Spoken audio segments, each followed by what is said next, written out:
Okay, everybody, we took this week off, but we're going to share one of our classic episodes. Enjoy.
Okay, everyone.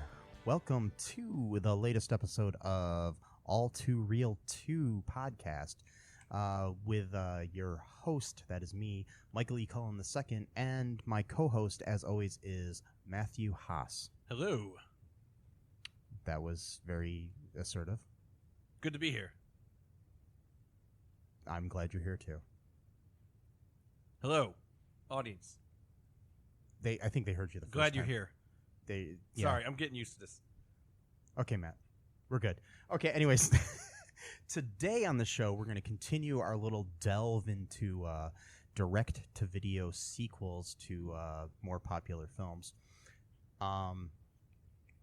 This time, we're talking about the third movie in a series, in a trilogy of movies in the Honey brand.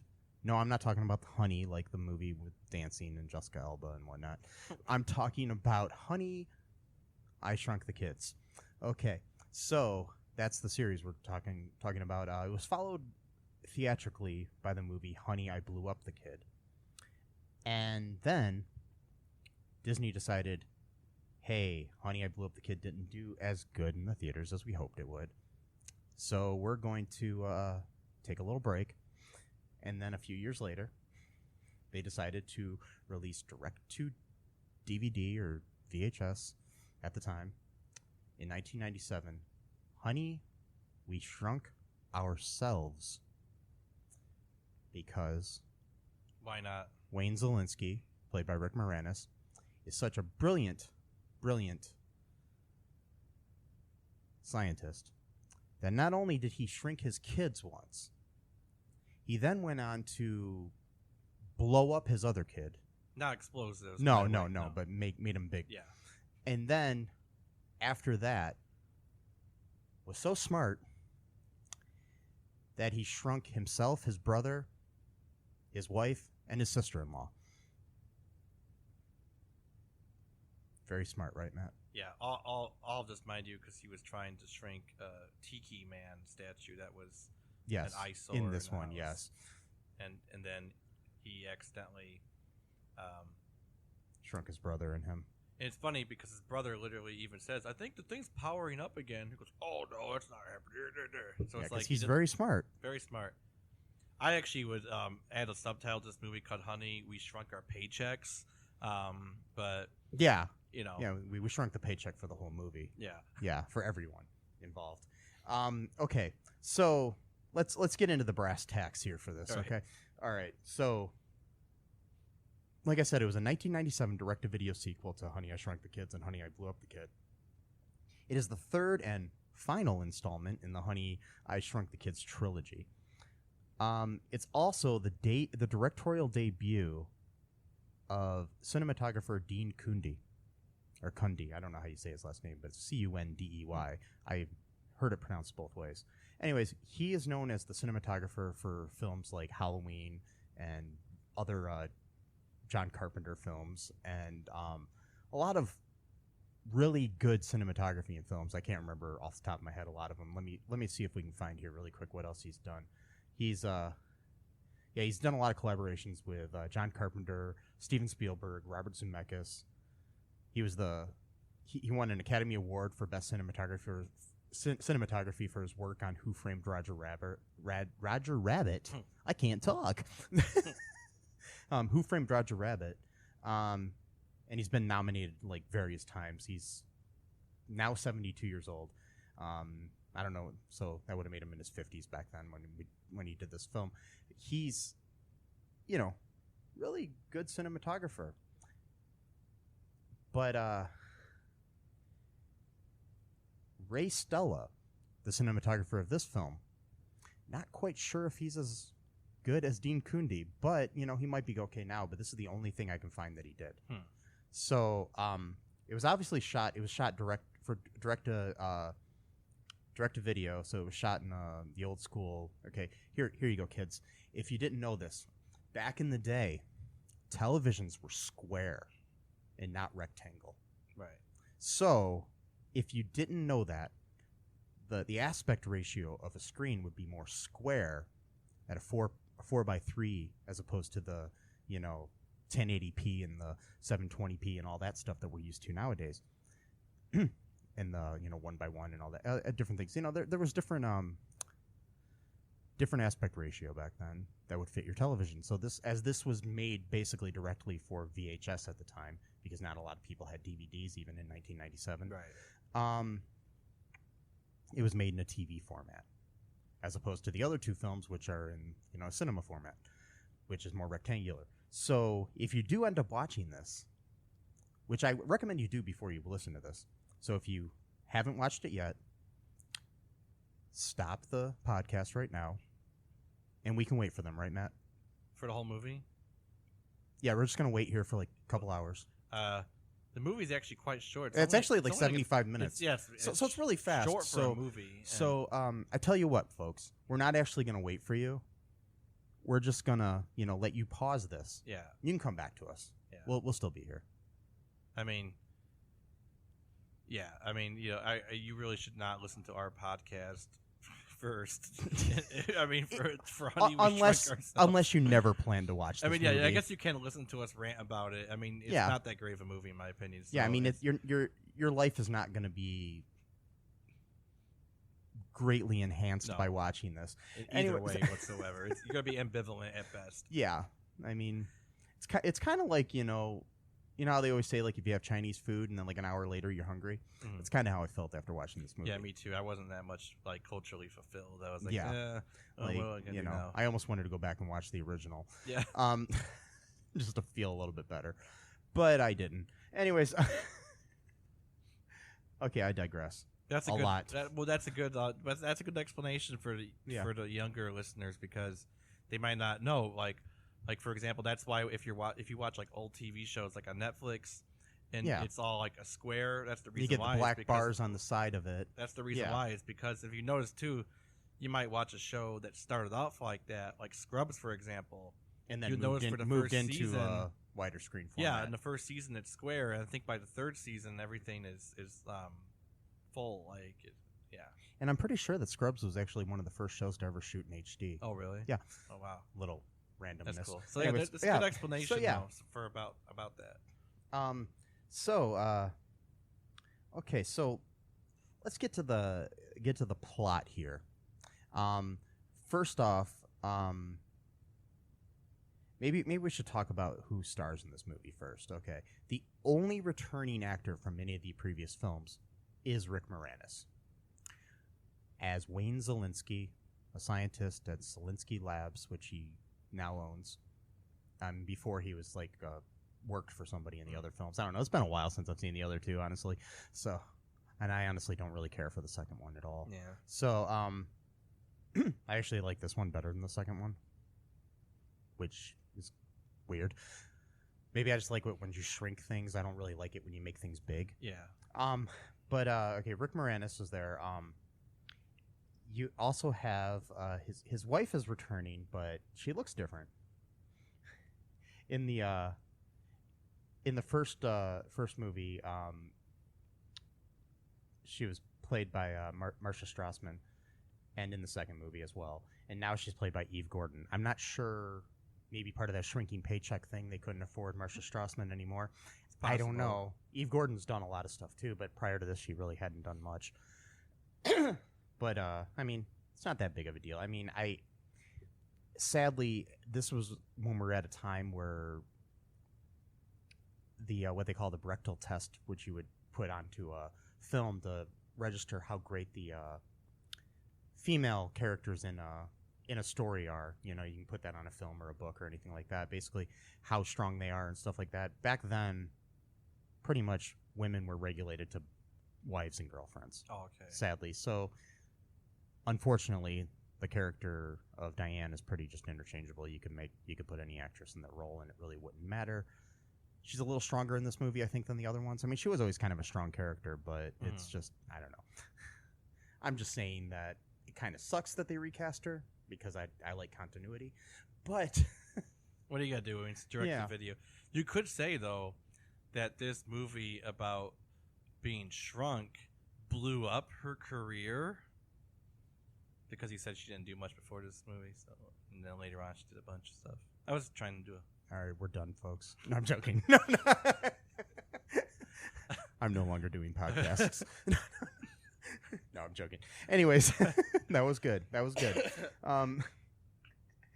you know, I think your sense of humor is growing. Ooh. That was bad. Anyways, okay, so then we also have the character of Adam returning, who is the son that they blew up in the second movie. You know, made big, not blew up. Right. I hated that title. It's a weird title, yeah.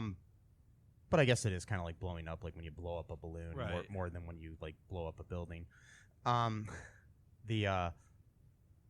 This time he's now played as a preteen by Bug Hall, who kids and adults alike might know from the Little Rascals movie that they made in the 90s.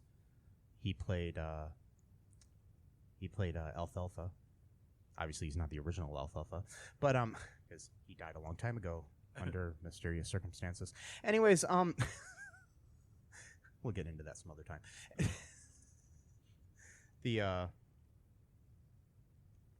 So basically, let's get to the plot here, Matt. Do you remember much of the plot? Like, I'll have you try to explain this to us.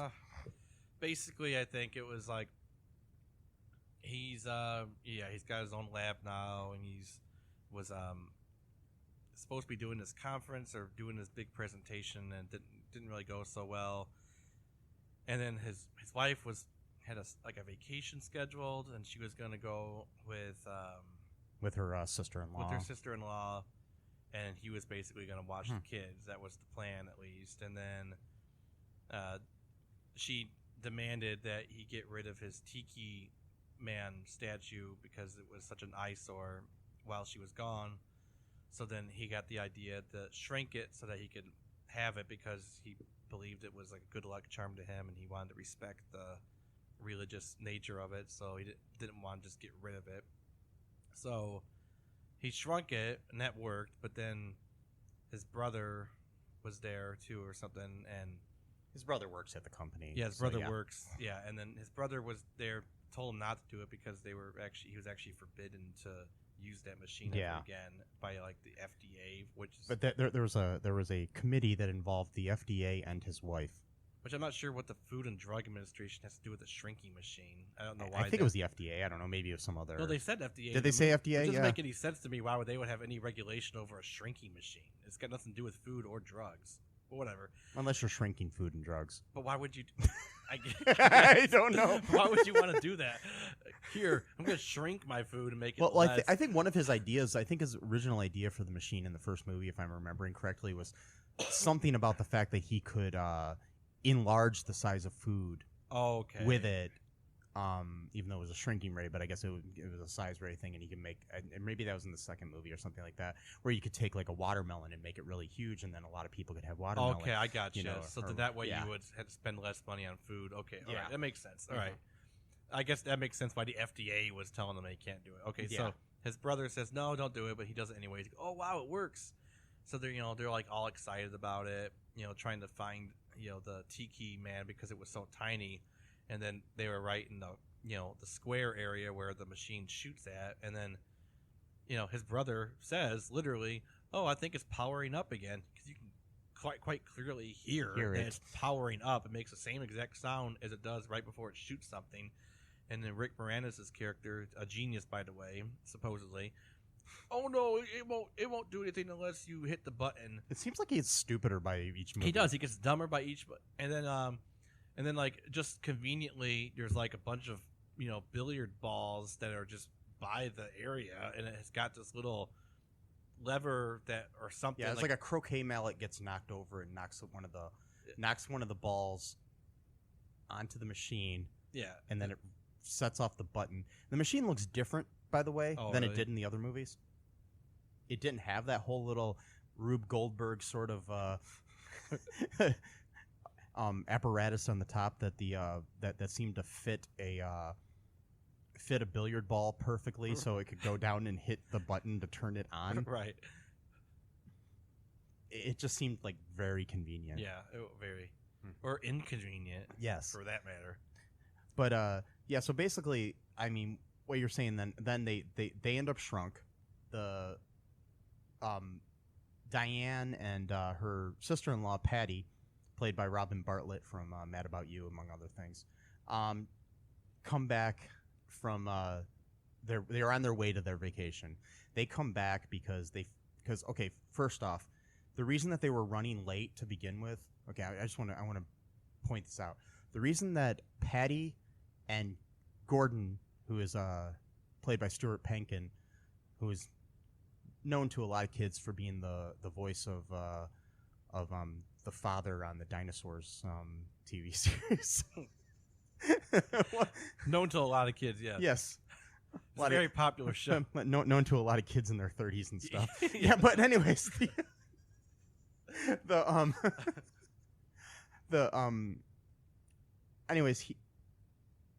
they were running late to get there because the idea was that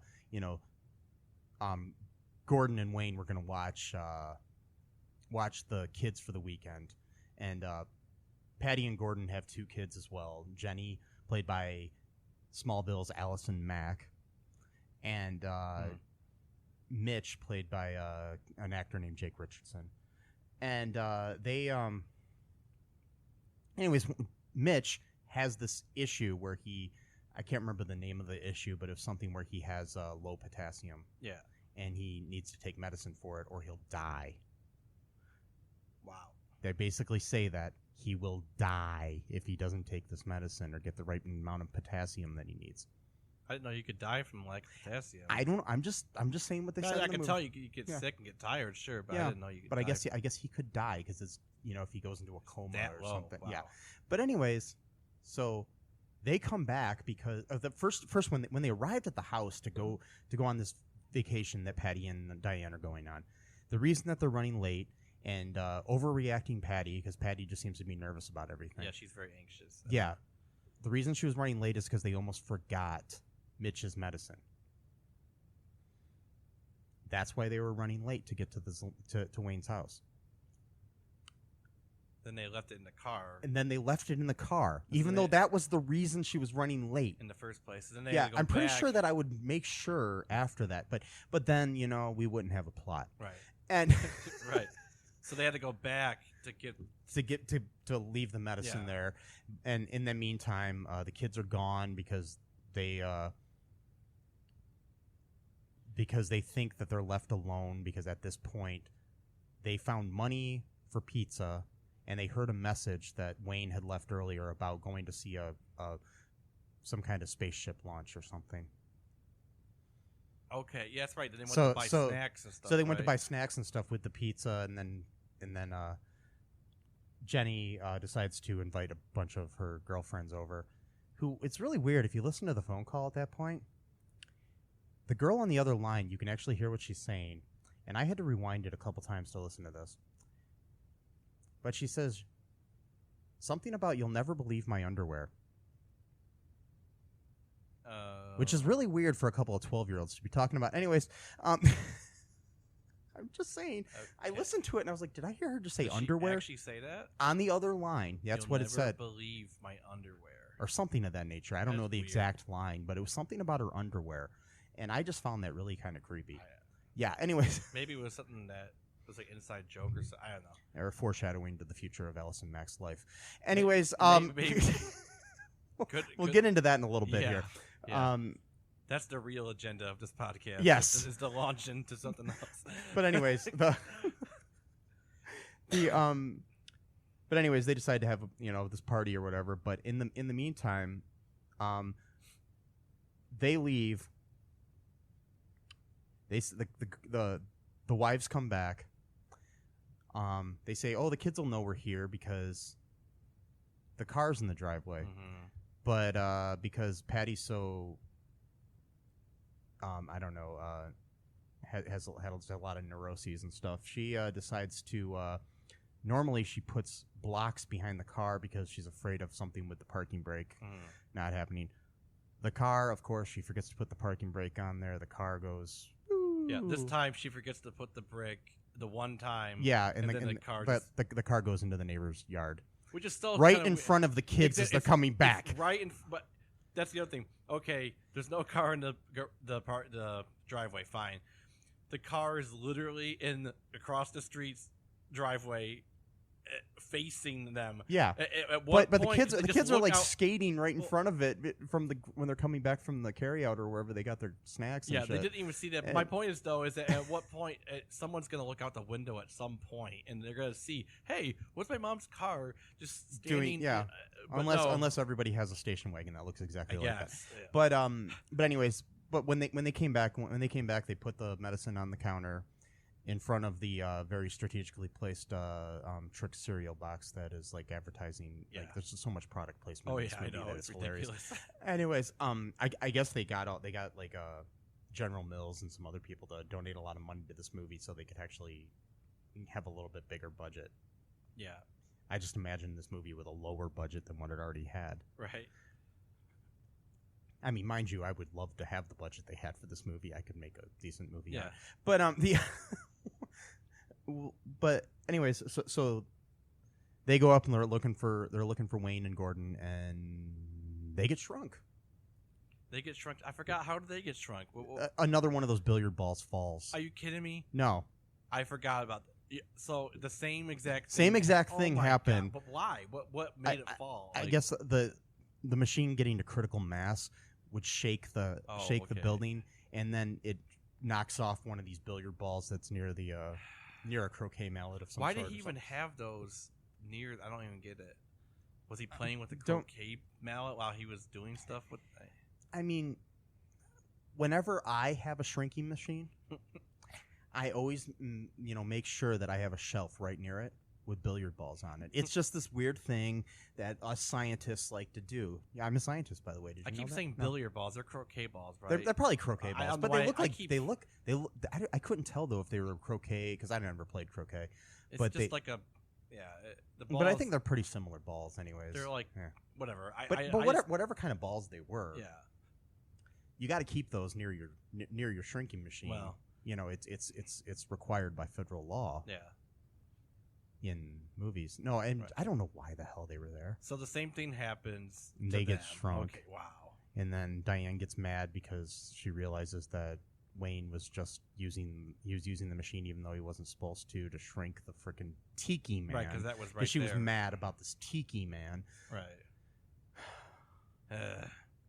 My thing is, it's like, let the dude have some fun. He wants a Tiki Man. It's like, let him have something stupid that he likes. I mean, it's not stupid, but just the way it looks dumb in a house like that, just sitting there. But so what happens then? I forgot. They're trying to find.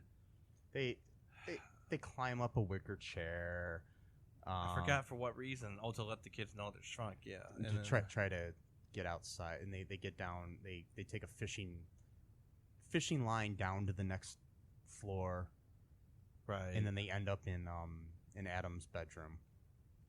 Okay, yeah, now I remember. And And then they find the Sports Illustrated magazine. Yeah, like the kids come in there and they're looking at a magazine, and it's kind of almost implied that they're looking at something like Playboy or something, Right? Or like even a Sports Illustrated swimsuit issue, but it was actually Sports Illustrated for kids. Just regular. But the way the kids were getting excited was almost like they were like, "Ooh, look at these dirty pictures." Yeah, I know. And then it's like a picture with some basketball player on the front. I think it was either like Shaq or Michael Jordan or somebody on the cover, whoever was popular at that time. But it's just and that was because Rick Moranis' character's son wanted to play baseball and sports. He wasn't really as into science. He wanted to go to baseball camp instead of science camp. And his dad was like, "Well, no, you love science. It's like I gotta make you do what I like. Just just as which is nothing like he was in the other movies, because he seemed to be very supportive of his kids. In my opinion, it just I watched him not too long ago, but it's still been a while. But anyways. So yeah, they find that, and then they go downstairs. They find themselves in the kitchen at some point, and they get down through they're riding in another product placement, a Hot Wheels car. That's right, the Hot Wheels car. down on this Hot Wheels track where there's as they're going down this Hot Wheels track, which ends up being kind of like riding a like a roller coaster for them. There's some inconsistencies where the background is actually what's in the front of them. Oh, there's just different wow. There's some inconsistencies there, but anyways, they end up flying into the laundry chute, down into a laundry basket in the basement, and they had these like orthodontic like rubber bands around around them to protect themselves inside the car. That just totally disappeared and never appeared again. I just had to point that out because there's different, I can go through a lot of the mistakes later on in this talk. This is very important, folks. Yeah, very important to point out all these mistakes. Yeah, but yeah, they end up there and they go through a bunch of, crap where they're trying to, including crap of roach crap. And that's right. Yeah, I remember that. And, I don't know. They have to escape the roach because and then I know at one point they end up back upstairs because they're in the that's where they find the roach, I think, is upstairs, because they end up back upstairs because the kids bring the laundry up. Oh yeah, okay. Because kids are actually doing something. Like my thing is you got a bunch of kids coming over. The last thing I'm thinking about is grabbing the laundry. Basket. Those are very good kids that are doing chores while their parents aren't even home. Wow. Yeah. But they had already made like a chili volcano and stuff. That's like right. that. I remember that. Yeah. So what happens? They get separate. At some point, they separate voluntarily. Yeah. Right? They take the way they get back downstairs is through there's a bubble machine that one of the girls, because these girls come over. Oh yeah.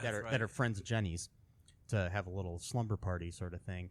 These girls, including one of them who is played by very, very young Mila Kunis. Yeah. Prior to that 70s show. Yeah. She plays her friend Jill. Anyways,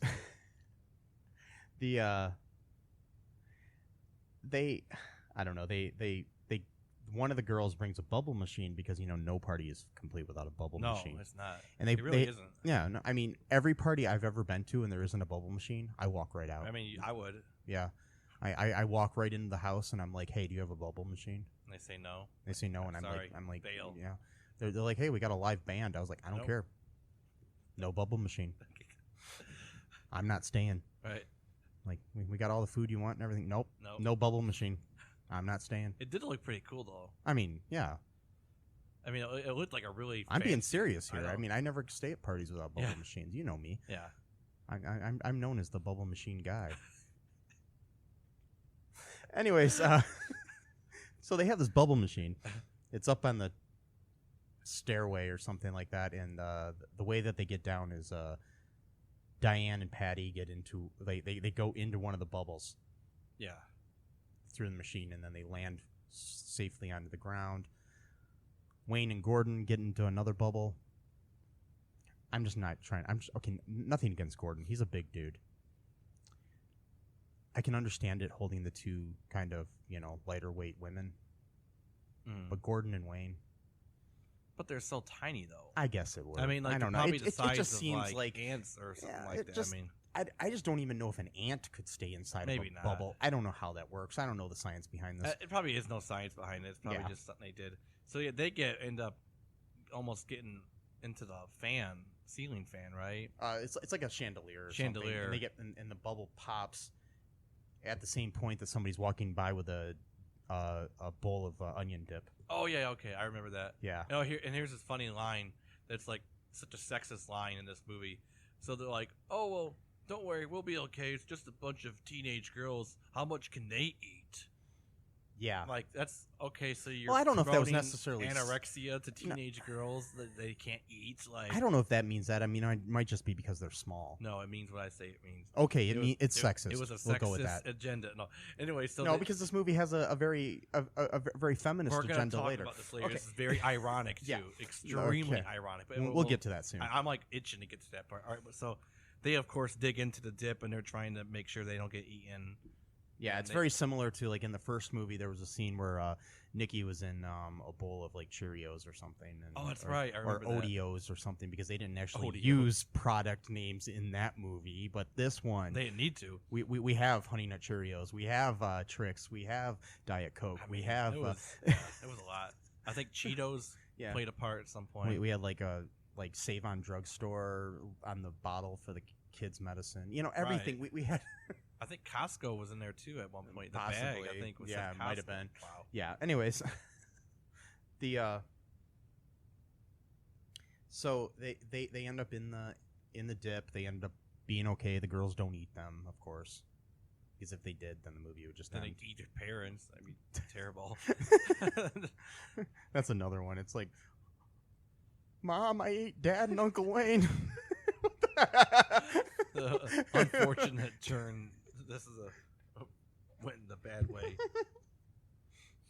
So they get out, and then what was their next plan? Okay, their next plan was to do something with the stereo so they could make their voices amplified. They had the idea early on that they wanted to amplify their voices, and so they go over to the Sony stereo. Yeah, Sony. It's right. Yeah, and it said Sony really big on it, right. but it was really small. But still. And at this point, a couple of guys, teenagers, some boys, like about 3 or 4 boys, come over. One of them is a boy that Jenny had been dared earlier to call and tell that she thought he was cute, and somehow that just told him that he needed to come over to a party. Yeah, and I don't even know how they knew where they were. Whatever. Because it wasn't at Jenny's house. This was at Adam's house. That's and not right. Jenny's. Wow. So I guess maybe I missed a line or maybe they just knew. It's, Yeah, but the kids, Ricky King is played by an actor named JoJo Adams. Oh. It's the only thing I know of him from is this Cool movie. name.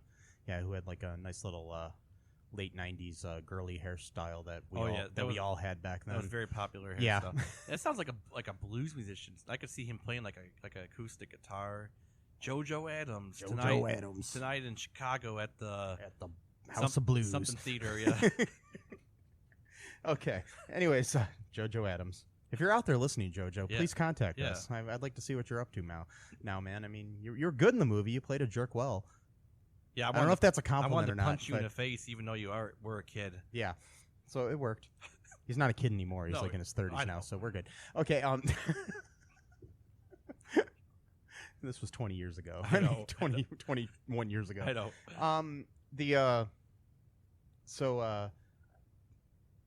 Ricky is pretty much Ricky and his little friends are jerks to Adam and Mitch. Yeah, because they're little kids. What are they doing here? Yeah. So, we forgot to mention that I don't know where it is in here, but at one point Mitch almost dies. Oh, that's right. Because the moms, so the women, they separate. They go to the kitchen because they're trying to make sure that the medication is seen, because it's like it somehow got hidden, even though when they set it down on the counter in front of the Trix cereal box. Mm-hmm. But somehow between that and when the kids ended up into the kitchen after they went to the carryout or the grocery store or wherever the hell they got their snacks, the bottle of medicine ended up in between the box of General Mills Trix cereal and the General Mills Honey Nut Cheerios box. Mm. Yes. Mm-hmm. General Mills. Yeah. If you would like to sponsor us, General Mills, we'd be more than happy to let you. Yeah. Okay.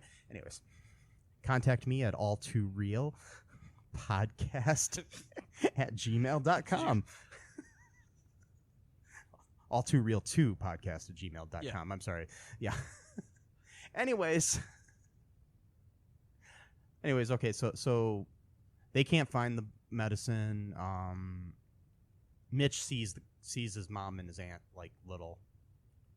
That's right. On the counter. He tells them that, but and then he faints. He's having an episode, so they think Yeah. he was like hallucinating. Yeah. And then So he faints, and then Adam surprisingly remembers that bananas have potassium in them, and so they feed him bananas, and somehow that saves his life. oh yeah, I love this scene because like, how did you know that? And it's like, oh well, I didn't say I never listened to my dad talking about science. I'm like, you had to listen to your. I learned that in genius health dad. class. I mean, like, I don't the know. fact that bananas have potassium, that shouldn't have been learned because your dad is a scientific genius. For one thing, what does that have to do? Was he a food scientist? What does that have to do with? Well, the FDA was involved, yeah, so I maybe guess he is a so. food scientist. I guess so. I don't know. So anyways, So anyways, I mean, I can't remember if that happened, if that scene happened before or after the scene we want to talk about. I don't remember. Well, no, it happened. Was it before or after the boys left? Who knows? No. Oh, it had to. It happened before. Oh, it had to have been before because the reason that they left was because of the Sony thing. Yeah. Okay. Anyways, we're getting off track here. so the that happens. Anyways, Diane and Patty are still hanging out on the counter or whatever, and then we go back into the room with the kids at some point. After Mitch is miraculously saved by Adam and, by like 2 bites of a banana. Yeah, which means like, maybe he doesn't need medicine at a store if it just 2 bites of a banana can resurrect him and just give him bananas. I mean, I don't know. I mean, this could be a serious disease that we don't know anything about. I don't know. I'm just saying. You're making fun of it. Yeah, I'm just saying. Really there could be somebody listening out there who really has this Right. issue and is happy that a movie addressed it. Exactly. I mean, I don't want to belittle anything. Right. I'm just saying. My thing is like because but the other thing is too. It's like, okay, there's a weird message in this movie too about not a weird message, but there's like, okay, Mitch is like, his way of being a badass is not taking his medicine. Yeah. I understand kids don't like to take medicine or something, but if it's going to save my life, right, I would take it. Not really. I mean, and plus the thing is, it must have been something that he's done for years and was just used to. But he says at one point, he's like, I don't even think I need it anymore. Because he all of a sudden is a doctor and knows that he doesn't need it. Yeah. It works too well. It means I can quit. The medicine does its job, which means that's the I problem don't with a need lot it. of people is like if the doctor says, hey, make sure you take this all the time, but you start feeling better and then you stop taking it because you're starting to feel better. But you feel better because you you're took taking it. Yeah, so whatever. Yeah, I'm just saying a lot of people do that. And I mean, Chicken that, and egg. Chicken yes. and egg. Okay, so all right, so at one point, good old, what's his name? Ricky King, played by JoJo Adams. Yep. Decides to try to get it on with Jenny. Yeah. He tells her that he wants to talk to her in the kitchen. Yeah, alone. Because you know what wanting to talk to somebody in the kitchen means. In a party, yeah. Yeah. Usually when I'm at a party, that just means... Oh, I mean, of course, it has to be a party with a bubble machine. You're not at much at parties because most of them don't have have bubble machines. But anytime they've been at a bubble machine and somebody wants to talk to me in the kitchen, it's usually just that somebody wants to talk to me in the kitchen.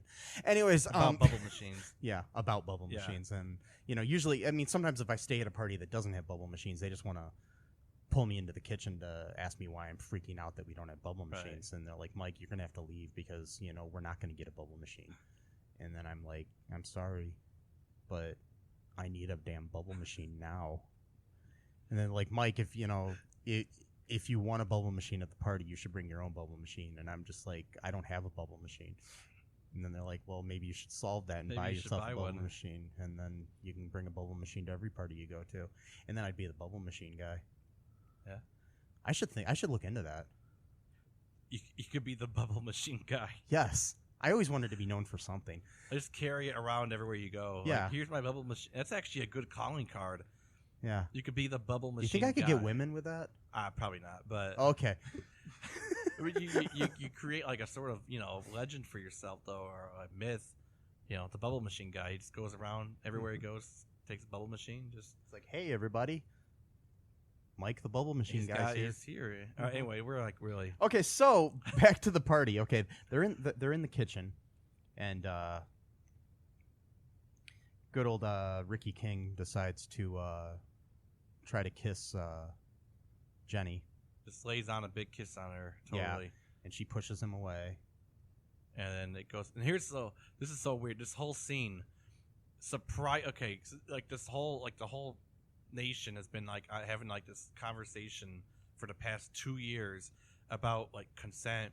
And the Me Too movement means. I mean, this whole like multifaceted debate, like just even goes beyond like, oh well, they didn't say no, so that means yes. Like no, like consent now has like meant like a very, very specific like. Which is okay. Yeah. Well, no, what I'm saying is like this is like the conversation that's been going on for like 2 years. Okay, this exact conversation is tucked away in this 1997 direct-to-video Disney movie, and it's like, did they have a time machine? Did they come into like 2016 first and then go back and then? But I mean, because like her mom and her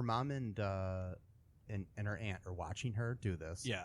And they're because they're little and they're on the counter, and she pushes him away and says, basically no means no, sort of thing. She doesn't. I don't know the exact dialogue. I can't remember it, but but they were really proud of her. They're like, oh, you go, Jenny. Well, what she said was, you didn't ask me if I wanted to be kissed. Yeah. It was very specific. Yeah. And he's language. like, oh well, I didn't think I had to ask if you wanted to be kissed.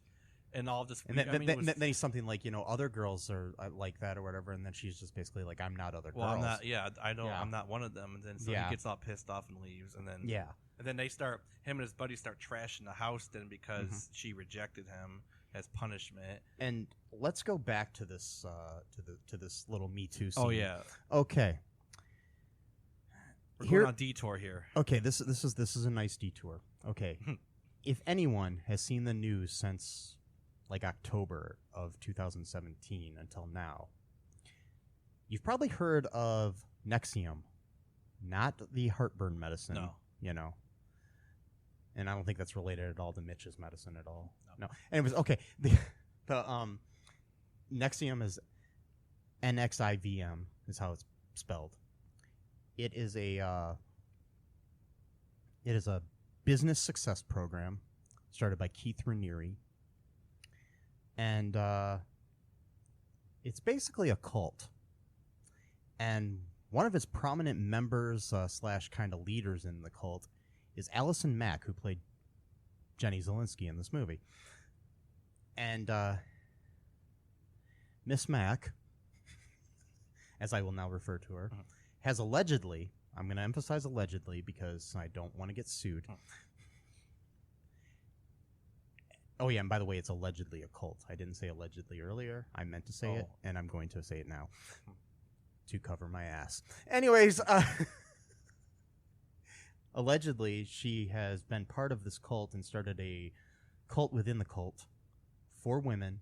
It's supposed to be for women empowerment, called DOS, which the actual name of the thing translates loosely into something about master-slave submission or something of that nature. Whoa. From the original Latin that it was in. Not DOS, but what DOS is an acronym for. But anyways, they're basically a sex cult, allegedly, that have allegedly been starving women to make them perform sexual acts for Keith Raniere, as well as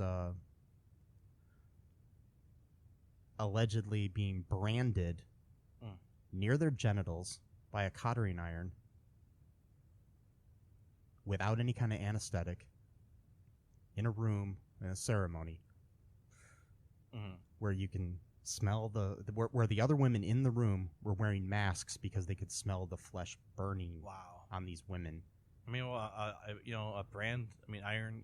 Yeah. I mean, I would do that. And it's not even just like like when you brand a cow. Yeah. It's like a brand. Like you see that where it's just like a fast. A fast brand, like where they just tap them with a thing for a second or two. Yeah. This, they're using this cottering iron, which is like a pen, and drawing the brand. Yeah. Oh, see, I thought it was. Yeah, no, allegedly.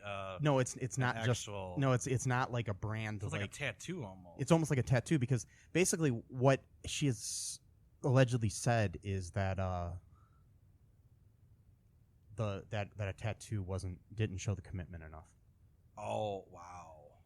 Wow, that she thought there's some and they're basically sitting there and it's because you can imagine like if somebody were to like just stamp your hand with a stamp, right, that takes 2 seconds. But if I were to take time to draw the same thing that was on that stamp with like a Bic pen or something, that's basically the difference between. So being burned for 2 seconds isn't enough. You gotta be burned for like 12 minutes. They said it would take a half hour to an hour to do this. So you gotta be burned for an hour to prove your commitment. Yeah. And Allison Mack is allegedly the second in command of NXIVM and the leader allegedly of this DOS, also called the VOW, which is supposed to be like a movement within the movement. Yeah. I guess to empower women. It was supposed to be but somehow it's very opposite of empowering. Because nothing says empowering woman than having a name that says master-slave submission. Yeah, and being branded and allegedly being made to have sex with Keith Raniere. Right. So if you want to look up more of this stuff, I highly recommend doing it. You can get trapped like I have in a rabbit hole for like weeks. It's amazing reading about this. It's very scary. I mean, a lot of you probably have heard about this, but it's just so weird that the dichotomy between this and the and that scene in this movie comes out of nowhere, and the scene is very women empowering. It is. It's such a weird movie to do it though. It's just like thrown in there. I mean, it's like I come across stuff like this all the time in movies where I'm like, this scene is so good that it really deserves to be in like another. Deserves movie. To be in a better movie. Because it does. Because she's like 12 years old at this point, or 13. Yeah. And this guy just totally lays a kiss on her, and like again, this is 1997. It was normal for movies to like, the guy's got to chase the girl, and then to prove, he's just got to lay a kiss on her to really show that he's interested in her, and then I mean, this was like a couple years before like American Pie and stuff like that. It's not like the era of Me Too and stuff, and then this is like, I mean, not saying that American Pie is necessarily promoting any kind of. Besides with Stifler, but that's another story. No, it's not, but it still has its same, like, gotta sow my wild oats. I mean, the whole idea of that film is to lose their virginity sort of thing. Yeah. But this, I don't know, it's just so weird, this Me Too scene in the middle of Honey, We Shrunk Ourselves. And being played out by someone who allegedly is a second in command of a sex cult. She's been arrested. I mean, that's the other thing too. She's been arrested. Right. I don't know when this will air, but she's got a trial in October of 2018, a hearing or whatever. She's right now out on bail, living with her parents in California on it was like a $5 million bail. Wow. She's under house arrest there. And Keith Raniere's in jail as well. They wouldn't give him any bail because he's a flight risk. They were both arrested in Mexico. They had escaped to Mexico and they were brought back to the United States by it was like the FBI or somebody involved. So that's not alleged. That all actually did happen. Yeah, that actually. So we don't have to say alleged. For that. But so and she's. I don't know. It's just so disheartening when you see this scene and you're like, this little girl in this movie. I know. I know it was just a character she was playing, and people, and I mean, I'm sure though I'm sure I don't know. I mean, I don't want to presume how she's thinking, but obviously she's been brainwashed or something's going on, and I mean, her point of view on life has changed since then. Well, she played it so sincere. Yeah, that scene too. And she was. I mean, and a lot of people are big fans of hers from Smallville. She was on that for ever. I don't know how many years that show was on. It was on like half a dozen or more years. I never watched it. I never did either. It was on for like 8 I mean, I watched it. I watched the first season, and I remember thinking, wow, her character Chloe was cool, and she was this high school reporter who was always trying to get to the truth and all this other stuff, which is kind of ironic too. So it's just kind of funny when you go back and look at the characters she played and how like motivating and empowering to women they were. Yeah. To her ending up getting involved in Nexium. Sometimes people just they want to believe in someone or something, and they want to relinquish their control because it makes them feel safe, I guess, or secure. I don't know. I mean, it's hard to presume what someone's motivations are for joining any type of organization like that, but it usually has something to do with wanting to relinquish your own responsibility to someone else so that they can tell you what to do and you can basically get brownie points or whatever. Yeah, I mean, sometimes you just want to have some kind of it's almost like a letting go of control type thing, but then you actually sometimes you feel like you have control because of that, because you have some kind of like order in your life. Yeah, it's weird. You let go of control, but then that itself becomes an aspect of good. It's very paradox kind of thing. But anyway, that was a nice little tangent we went on. So necessary detour, because that scene is such. It just comes out of nowhere. Yeah, but and it's like wow. And like, I mean, I planned to like maybe mention the whole Allison Mack thing before I saw this movie because I saw she was in the cast, and then I didn't expect the whole like paradox or whatever you want to call it between that scene and the reality and it's just kind of weird. But back to the movie though. Okay, after that scene, after the Me Too scene. We have an instance where they finally in the other room, Ricky King and his buddies are like messing up the living room, trashing the place, and Wayne and Gordon were working on trying to rewire the stereo system so they could use the speaker as a microphone, which you can do, and use the speaker as a microphone so they could broadcast out to the kids so they could find them and basically save them. And so, and I will tell you this, Stuart Pankin is probably my favorite actor in the movie who plays Gordon. Oh yeah. I don't know, he's just funny. as Wayne's brother. I just find him really funny in the movie. But he does this, they do the scene, Wayne's inside, and I actually was impressed with the set there too, the little inside of the stereo, all the circuitry and everything. It was actually pretty well made set, and that was an actual set as opposed to half the movie seems to be done on blue screen or green screen or whatever you want to call it. Yeah. And but they rewire the thing, and Gordon talks to the kids through it and pretends to be God talking to the kids, and he tells Ricky King where he lives and all this other stuff, and the kids kind of freak out and go home. And then they realize, oh, wait, God sounds like Dad. Jenny and Mitch realize that. Turns out your dad has been God. Yeah, the whole time. And so the basically then we have the whole thing where the movie ties itself up. They get the parents all into little Hot Wheels and carry them upstairs. Hot Wheels.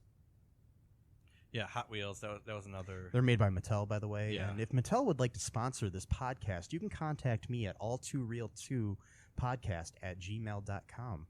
Yeah. I doubt Mattel is listening. They won't, but it's nice to call out. Because I like Mattel. They make good toys like Barbie and Hot Wheels. Hot Wheels and Barbie. I mean. And then some other stuff, too. Anyways, Sorry for that. Sorry for sniffing right there into the microphone. No, it's okay. Very unattractive sound, but There we go. There's some more unattractive sounds. Anyways, but yeah, so things kind of tie up, and they question whether they should make the parents big again because like out of nowhere, it's like, okay, you guys realize you do need your parents, right? I mean, Dad, you're 12 years old. It's like, and what, you're just gonna keep your parents shrunk for the rest of their lives? You fucking assholes! Like, yeah, because they're like Adam's something like, I got a hamster cage I could keep them in. But so then the movie then ends with a scene where they let Adam go to baseball camp. They come back from baseball camp and they pull into the driveway, and Wayne's like, "Oh, I moved the Tiki Man to the backyard," and then they pull up to the house, and quite possibly one of the worst special effects I've ever seen. Blew up the Tiki Man. Yeah, he's huge. Absolutely fucking terrible. Yeah, it's just kind of photoshopped onto the shot. For one thing, I'm pretty sure that the entire neighborhood would complain about that, and he'd have to remove it. No one wants to usually, see this. I mean. We had a car in my yard one time that didn't run for a little while. We had not in the yard, but in the driveway. We had it for like a couple weeks in the driveway, and a neighbor called us on that. I'm pretty sure a neighbor would call you about a frickin' Tiki Man.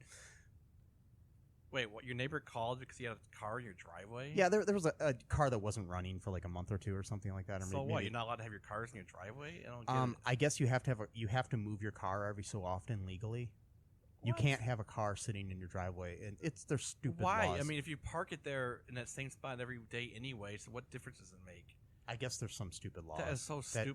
That if a car goes unmoved for a certain amount of time, it's different in every city. Okay, I guess, so just put it in neutral and move it like 2 feet. There you go. Yeah. There's your. But I guess you're supposed to drive your car every so often legally. That's so stupid. It's your whatever. Yeah, I know it. But anyways, whatever. neighbors will complain about stuff like that, or like if your grass is overgrown a little bit. Right. I mean, you think somebody's going to complain about a freaking Tiki Man in the Huge backyard? Ass statue. I mean, this is going on like. It's at least a story or two taller than the house. It's like. Yeah, that was the end of the movie. That was. Yeah. I thought that was so stupid when I saw that. And that's how we tied up the whole Honey, I Shrunk the Kids trilogy. Yeah. Until they kind of rebooted as a TV series with Peter Scolari a year or two later. Right. But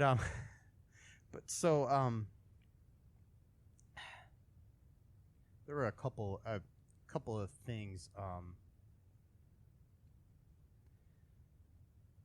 I wanted to bring up some major like goofs within the movie. Mm-hmm. I don't like to point things out like this, but actually I do.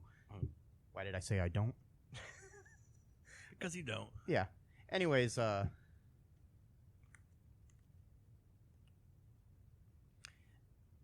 there's a scene where after Mitch has fainted and Adam and Jenny are feeding him a banana, Jenny is speaking to Mitch, but her lips aren't moving correctly. If you watch it, it's the little bit of a dub that's messed up.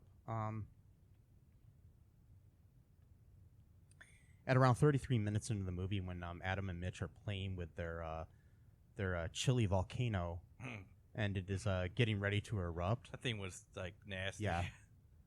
There's a random hand of a crew member pushing the balloon back down into the volcano. Oh wow. Yeah, if you watch it, there's like, I actually remember seeing this, but there's this random hand that is not Mitch's and it's not Adam's, and because they're on the other side of the counter and the hand is coming from the other direction.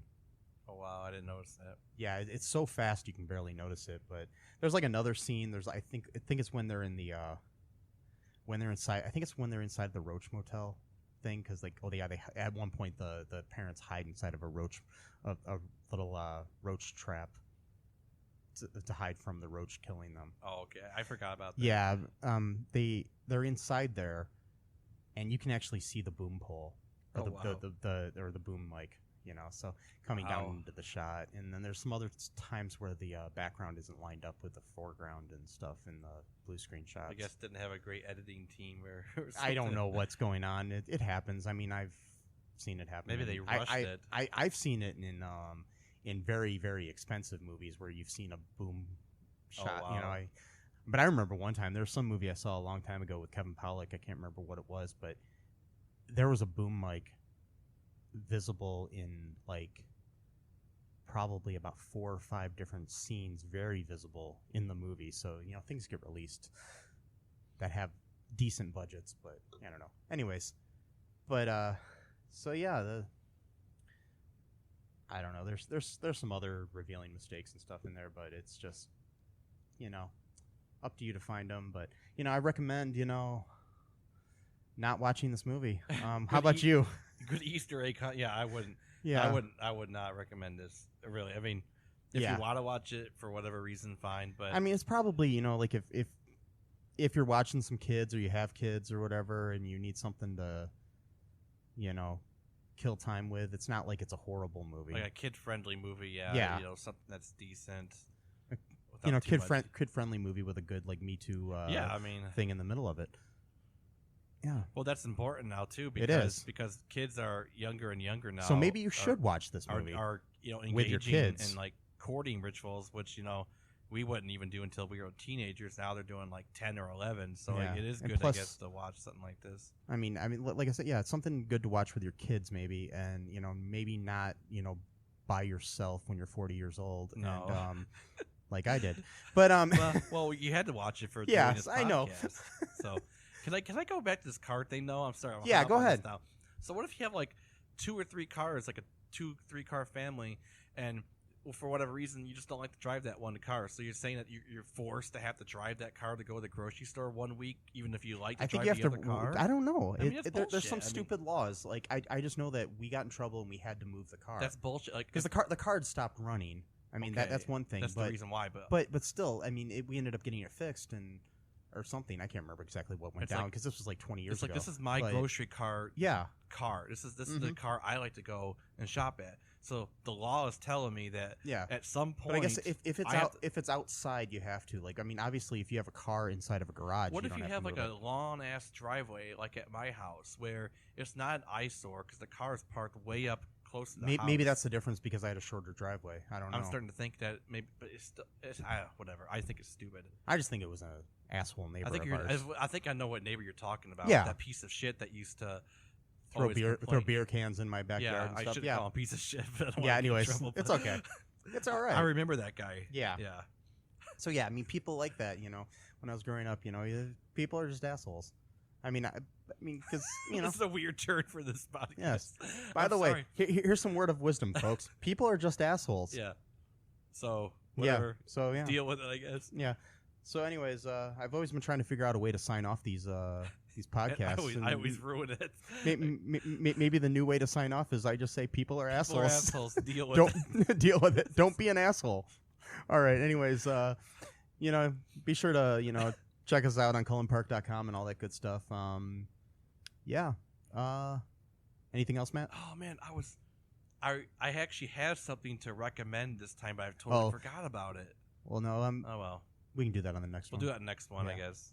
Yeah. Or whatever. I don't know if I want to do recommendations on this one. Oh, anyways, okay. So. All right. So we have so many different podcasts going on. Yeah. It's hard to kind of remember. But yeah. Yeah. So that's all for now, folks. Go out there and be good to each other. Have a good.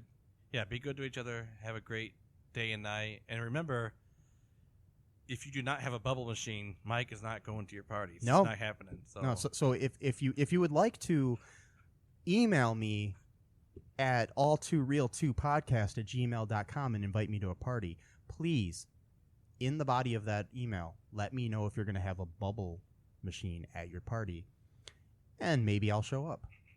All right. Goodbye, folks. Bye. Thanks for listening to ALL2REELTOO podcast, a Cullen Park production. Produced and edited by Michael E. Cullen II. Music by Matthew Hawes. Subscribe and share the show. Visit us at cullenpark.com.